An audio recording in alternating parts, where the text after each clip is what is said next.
salam untuk teman-teman sekalian. Assalamualaikum warahmatullahi wabarakatuh. Waalaikumsalam warahmatullahi wabarakatuh. Masih pada semangat kan? Masih. Tapi kok lesu banget sih jawabnya? Sarapan. Kalau sarapan, kita dibagiin ya. Sebelumnya yang terhormat kepada Bapak Kepala Sekolah Pak Gun beserta istri, dan yang terhormat juga Bapak Niko dan Bu Murni dan Pak Ahmad, dan yang terhormat juga Bapak driver kita. Yang pertama itu ada Pak Roni, dan sopir yang kedua kita itu Pak Firman, dan co-driver kita itu Pak Jai. Sebelumnya, perkenalkan nama saya Rahmi Aulia Putri, biasa dipanggil Rahmi dari kelas 11 ULP 2. Di sini saya akan menginformasikan seputar Bogor dan Karawang. For your information, di sini saya akan mengadakan ice breaking atau pertanyaan seputar informasi yang akan saya sampaikan. Jadi, teman-teman jangan lupa simak informasi yang akan saya sampaikan. Di sini pertanyaan ini bukan hanya untuk teman-teman, tetapi guru juga boleh jawab nih kalau bisa. Dan di sini saya sudah menyiapkan hadiah untuk teman-teman yang bisa menjawab. Oke, bisa? Bisa.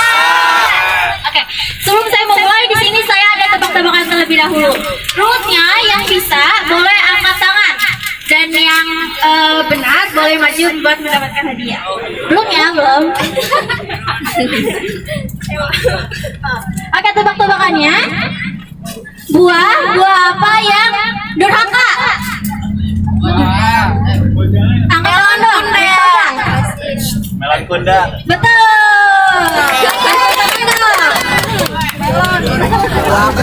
Melon kundang. Paling kundang. Oke, di sini kita masih di daerah Bogor. Ada yang tahu nggak sih sejarah Bogor tuh kayak gimana? Nggak tahu? Jadi Bogor ini terletak di Provinsi Jawa Barat. Kota Bogor dijuluki dengan kota apa sih teman-teman? Ya benar. Bogor ini dijuluki dengan kota hujan karena memiliki curah hujan yang tinggi setiap tahunnya. Dan kota Bogor ini dihimpit oleh 3 gunung, yaitu Gunung Prango, Gunung Salak, dan Gunung Gede. Selain itu, kota Bogor juga dijuluki dengan daerah sejuta angkot nih teman-teman. Karena di kota Bogor ini banyak sekali angkot dan banyak banget warnanya, tergantung dengan jurusan daerahnya. Jumlah penduduk kota Bogor diperkirakan mencapai 1.137.859 jiwa dengan kepadatan 10.208 jiwa.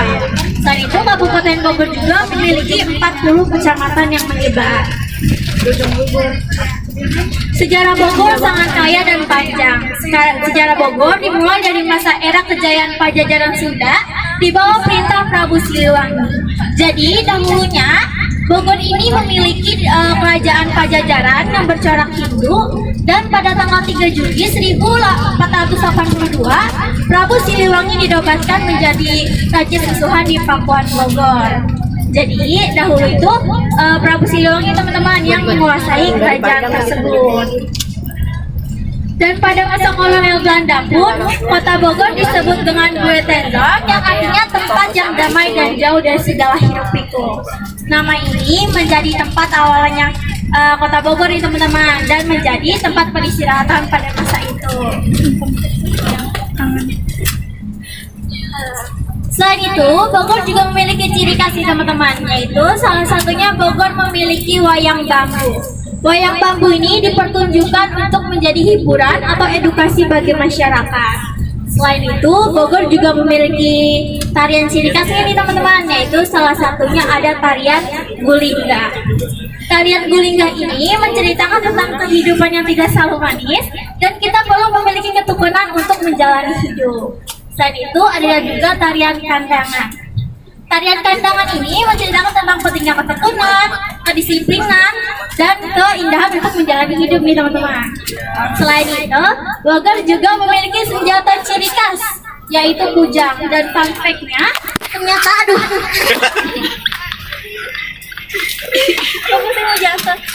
Dan fun fact-nya ternyata Kujang ini itu ikonnya Kota Bogor juga nih teman-teman.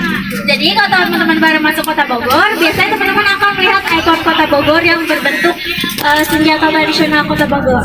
Saya tekankan sekali lagi bahwa ikon dan senjatanya Kota Bogor adalah kujang. Selain itu, Bogor juga memiliki baju adatnya nih teman-teman. Yaitu untuk laki-laki biasanya menggunakan baju Sunda atau pangsi berwarna putih lengkap dengan topeng yang berwarna hitam. Sedangkan yang wanita biasanya memakai baju kebaya. Selain itu, Bogor juga memiliki makanan sekaligus oleh-oleh ciri khasnya. Yaitu salah satunya Bogor memiliki soto mie Bogor, ada talas Bogor biasanya digunakan untuk oleh-oleh, ada rasa mie Bogor, dan masih banyak lainnya. Oke, sebelum saya lanjut di sini saya ada pertanyaan seputar informasi yang saya sampaikan. Teman-teman tadi nyimak gak? Nyimak ya, biasanya kalau nyimak bisa ngejawab. Oke, rumusnya masih sama seperti tadi, yang bisa boleh angkat tangan. Pertanyaannya, apa nama ikon ataupun senjatanya Kota Bogor? Angkat tangan dulu dong. Ya, boleh tuh yang pakai hoodie boleh maju ke depan. Benar. Yang itu tuh, samping hoodie biru.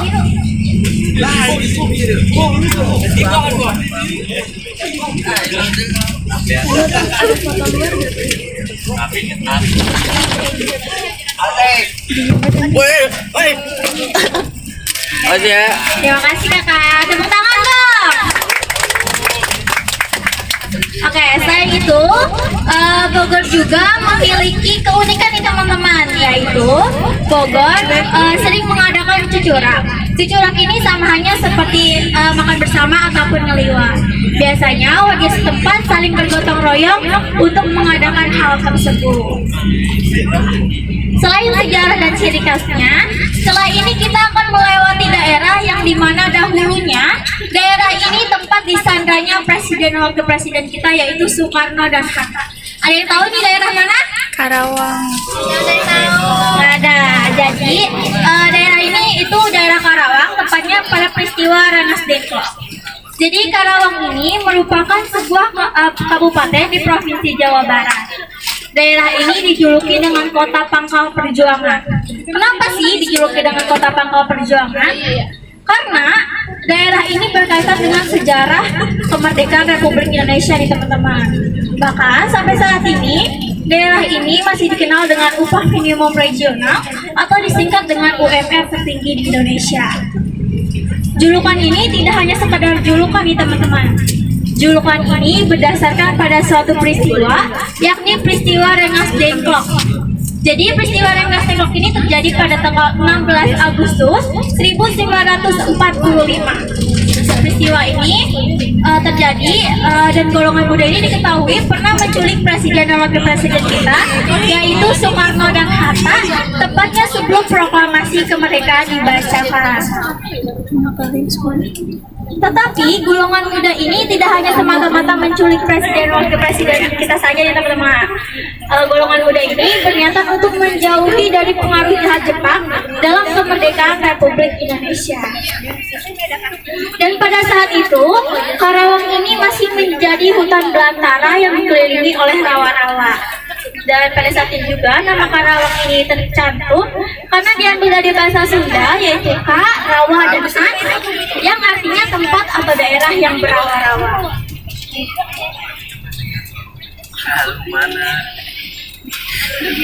Dan pada masa itu juga daerah ini dikenal dengan lumbung padi karena memiliki hasil panen yang banyak nih teman-teman, dan memiliki area persawahan yang banyak. Dan sampai saat ini daerah ini masih dikenal dengan hasil pangan kedua terbesar di Indonesia. Dan ternyata uang yang biasa kita pakai, uang 100.000, 10.000, 20.000, ternyata cetaknya di Karawang ini loh teman-teman. Jadi Karawang ini mempunyai perusahaan umum pencetak uang Republik Indonesia atau disingkat dengan Peruri. Jadi Peruri ini adalah suatu pabrik atau perusahaan pencetakan uang. Nah, uang kita ini dicetaknya di sini ternyata. Tetapi tidak hanya uang dari kita saja ya teman-teman, melainkan ada dari negara lain juga. Yaitu salah satunya ada dari negara Argentina, Sri Lanka, dan masih banyak lainnya. Sebelum saya mengakhiri, di sini saya punya 2 pertanyaan. Rulesnya masih seperti tadi, yang bisa jawab boleh angkat tangan. Oke? Oke. Bisa? Bisa. Oke, pertanyaan pertama. Pada tanggal 16 Agustus 1945, golongan muda menculik siapa? Angkat tangan dong. Mana? Oke, boleh. Siapa? Yang mana nih? Nah ini dulu. Ya, boleh. Siapa?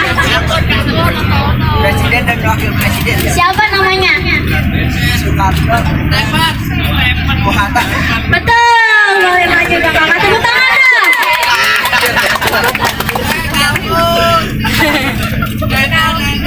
Terima kasih ya. Aja. Oke, pertanyaan kedua sebelum saya mengakhiri, di sini saya punya tebak-tebakan. Sudah siap? Siap. Tebak-tebakannya adalah apa yang jauh di mata dekat di hati? Salah. Apa coba? Yang bisa angkat tangan dong. Mana dekat di hati.